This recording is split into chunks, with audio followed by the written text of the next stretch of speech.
Okay, so this is one of the more interesting things I've discovered with balance, well, particularly with slackline, is that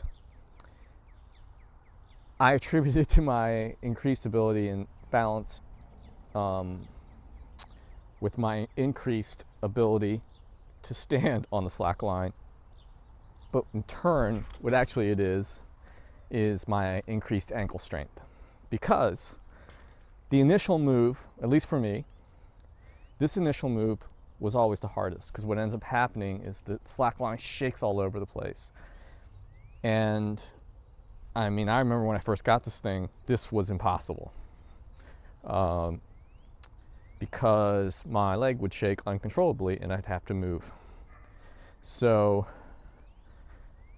pretty much this season, what I've noticed is I can do this. And the only thing I could think of is my increase in, balance. I can't discount that, but also my increase in ankle stability and ankle strength in order to stabilize the slack line. And Jim Klopman, with his slack bow and his slack block, which allowed me to work on my balance, he sent me the slack plate.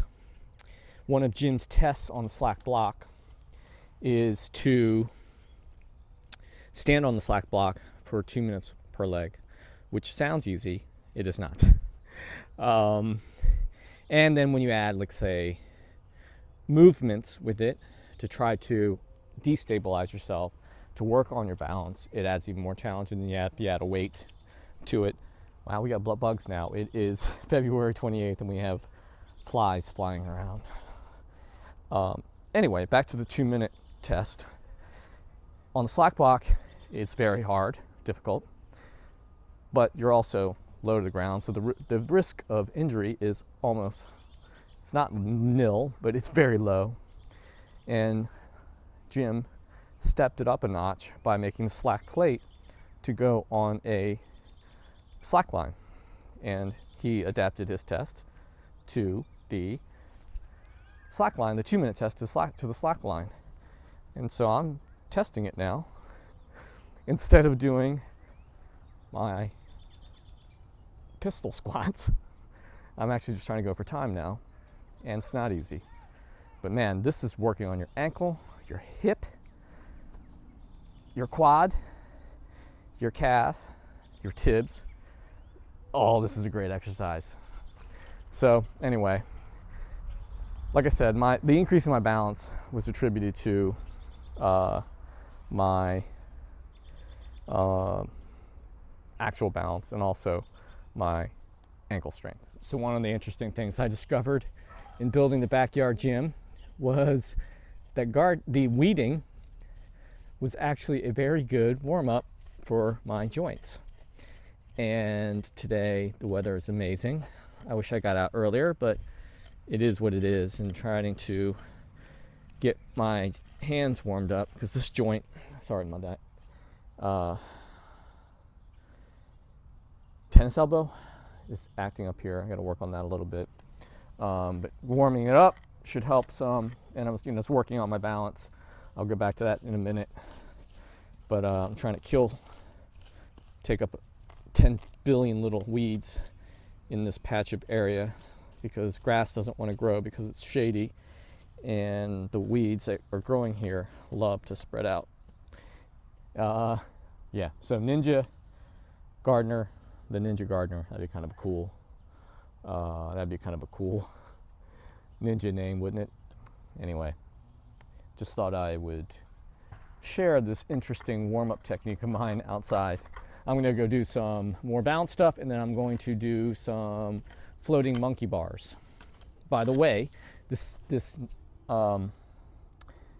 Nisaku made tool is awesome. What do they call it? I love this thing. I bought a whole bunch of these Nisaku tools, but this one is like a little hoe, I guess you want to describe it, a sharp hoe.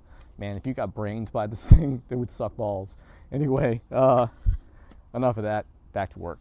So I just did 45 seconds on the slack plate, And here's a couple things that I didn't mention about the slack plate. Is the reason why Jim came up with the idea of the slack plate, which is really just an extension of the slack block, was that instead of just standing on the slack line, which is kind of really stressful on your foot, and it takes away from the idea of actually working on your balance. He didn't tell me this, but this is what I surmised. And this just allows you to focus on your balance more than your foot strength. And speaking of foot strength, the other thing I didn't mention about my increase in balance ability was the ability of big toe downforce. So one of the things I've noticed, and Jim pointed this out to me in my many talks to him, was that your big toe is what is the controlling force in your balance next to your ankle. And what that does is, if you notice when you're trying to establish balance, you're really pushing down on your big toe. And the more you push down, the more stable you are, because you're countering the force, that down force, with your ankle and modulating. So the toe is actually kind of creating your grounding force, and then your ankle is pivoting off of that anchor. So that's what I noticed in doing a lot of the angled squats, stuff like that. It really forces the weight distribution from your heels, which everyone's used to from squatting, etc., to your toe, which is what truly stabilizes you when you're moving. That's a big thing, and this is coming from a guy. I'm granted, I don't do a lot of ground. This is a weird angle. A lot of ground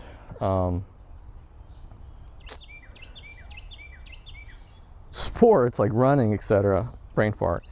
But you know, I did do a lot of resistance training, etc., and I can move pretty well on the ground. But I never thought about the importance of your big toe.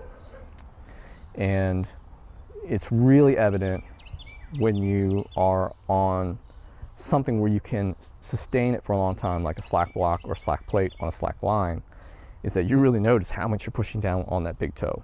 So that's two things to think about when you're trying to develop balance. Big toe force down, and your ankle mobility, ankle strength. Huge determiners in your actual ability to have balance. Okay, so here's the last thing I'll talk about in balance, is that Jim told me to focus on looking forward as opposed to looking down, because that's your ability to see the horizon is what gives you your balance. Your just body naturally wants to do that. I think that's part of the reason why people get motion sickness. Left leg is definitely harder. I can do 45 seconds, no problem, on the right leg, uninterrupted, and then a total of 150,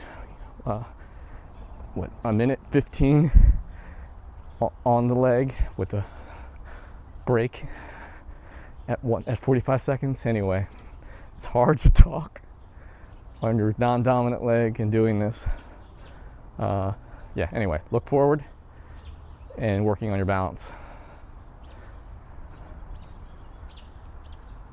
Oh, it's taxing on your left leg, on your non-dominant leg. Good stuff. It's getting dark quick.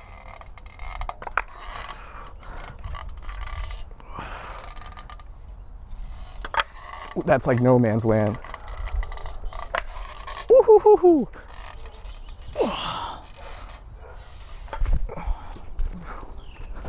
Hard part isn't this, it's worrying about the wood breaking.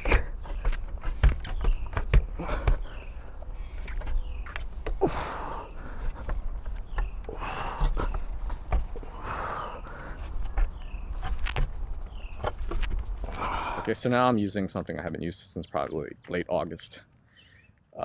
It's my Exergenie, or actually this one's an Isoaerobic, but they're both the same idea. Exergenie is the only the company that's still around. and it is a rope friction device. I don't know if you can see it. The light's getting kind of dark and cold now. But what it does is create a lot of friction on this rope by using a helix. Anyway, creates a lot of friction on the rope, which is resistance. And I'm trying using it right now in a reverse sled pull, because if you can kind of see me going back very slowly, is that I'm resisting the friction against the rope. And it helps. It's part of the Kneesovertoes program, but Ben likes to use a heavy sled. As you can see, I'm digging my feet into the ground and walking backwards. This is a way of doing it without a heavy or noisy apparatus. And it's a great zone 2 workout. In fact, I gotta start my stopwatch, because I can get 20 minutes goes by fast on this. Shockingly fast. It's a good workout. I have it set on 10, not that it matters, it's all arbitrary depending on the temperature outside, the type of rope you got, blah, blah, blah. But it's a great workout. I haven't done it in months. Good to get back at it.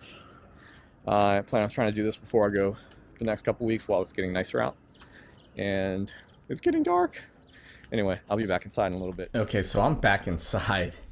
It got dark quick.